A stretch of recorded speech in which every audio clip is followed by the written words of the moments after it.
इस कॉन्फ्रेंस के डायरेक्टर सम्मानीय प्रकाश जी शर्मा साहब, सीनियर एडवोकेट सम्मानीय संजय झवर जी, जयपुर ब्रांच के चेयरमैन विष्णु अग्रवाल जी, जयपुर ब्रांच के सेक्रेटरी अंकुर गुप्ता जी, और मेरे सामने बहुत ही हमारे सीनियर, ज्येष्ठ और श्रेष्ठ और आर्थिक जगत की वो युवा शक्ति, राजस्थान की नहीं, ये देश की युवा शक्ति है। इस युवा शक्ति को मैं प्रणाम करता हूं।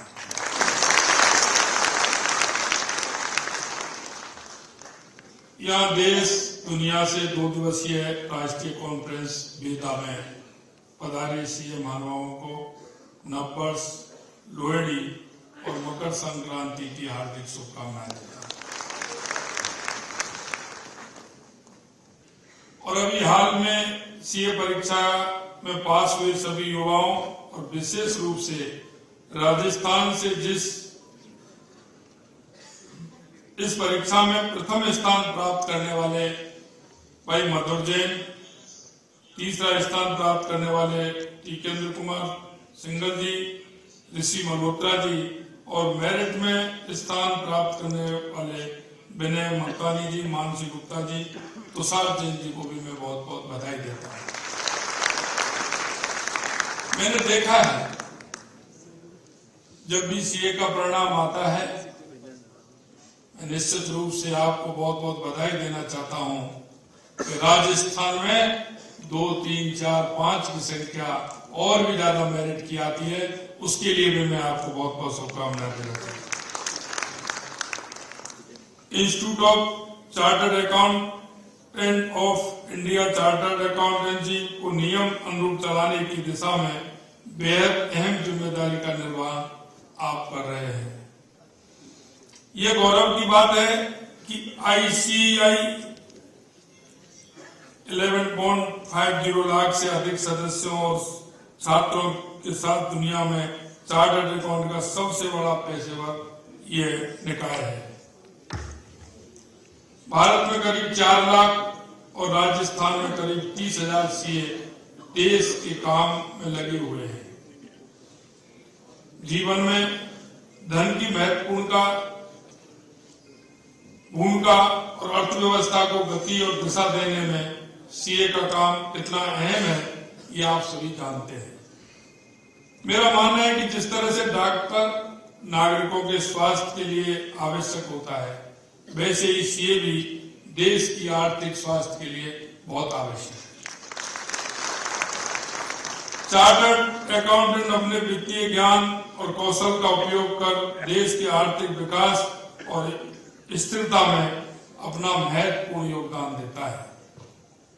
भारत विश्व की 5वीं बड़ी अर्थव्यवस्था बना है, इसमें आपका बहुत बड़ा योगदान है और आप प्रधानमंत्री मोदी जी के विकसित भारत के संकल्प को पूरा करने में प्रमुख भूमिका निभा रहे हैं।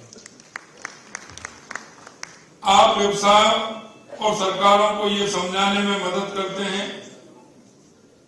व्यवसायी और सरकार को समझाने में ये मदद करते हैं कि अर्थव्यवस्था कैसी चल रही है और किस तरह वित्तीय प्रदर्शन में सुधार किया जा रहा है। आप व्यवसाय और व्यक्तियों को करों से जुड़ी हिदायत देते हैं, जिससे करों से जुड़े कानूनों की पालना भी होती है। व्यवसाय में तो हर कदम पर आपके साथ की जरूरत पड़ती है। आंतरिक नियंत्रण प्रणालियों की स्थापना और समीक्षा आप लोग ही करते हैं। आप अपनी मेहनत व शिक्षा के साथ इस मुकाम पर पहुंचे हैं। अब आपका कर्तव्य भी है कि आप अब देश हित के बारे में सोचें और विचार करें। आप इस सेमिनार में जो विचार विमर्श करेंगे वह राज्य व देश के हित में सकारात्मक भूमिका होगी। तेजी से बदलती दुनिया, खासतौर पर टेक्नोलॉजी में नए बदलावों के साथ आपका पेशा भी लगातार बदल रहा है।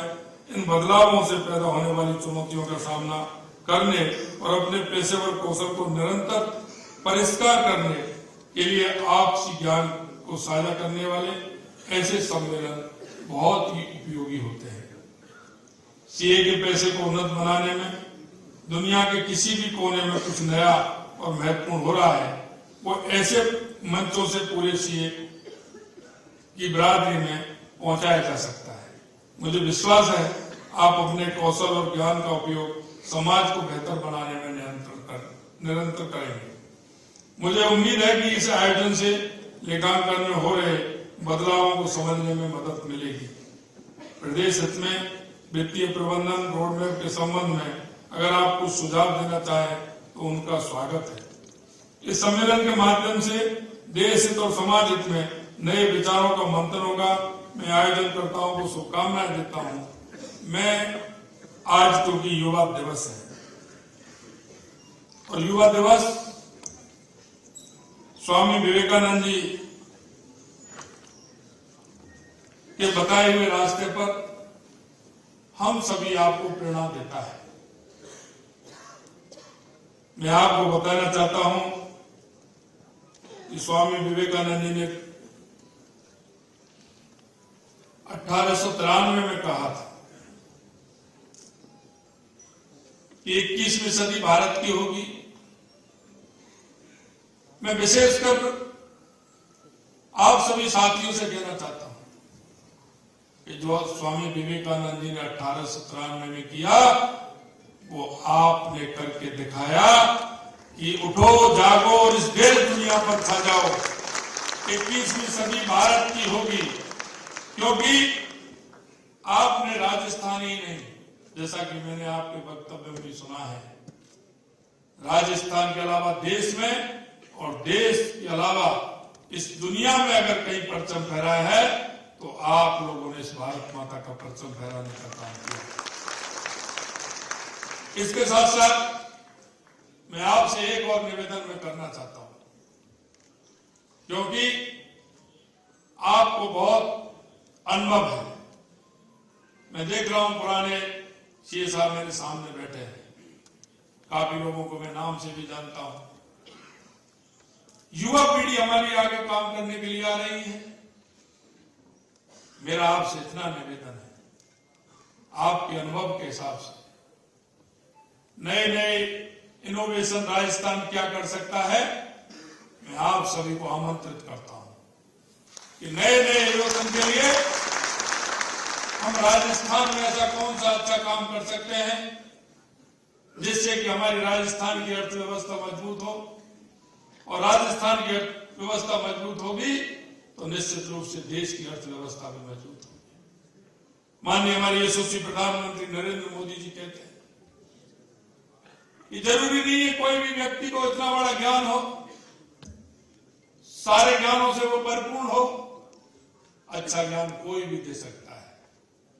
उसके ज्ञान की पूरी तरह से कि वो अच्छा ज्ञान दे करके हमारी इस अर्थव्यवस्था को भी सुधार सकता है और हमारे राजस्थान के इतने 8 करोड़ लोगों के जनजीवन के आधार को भी बना सकता है।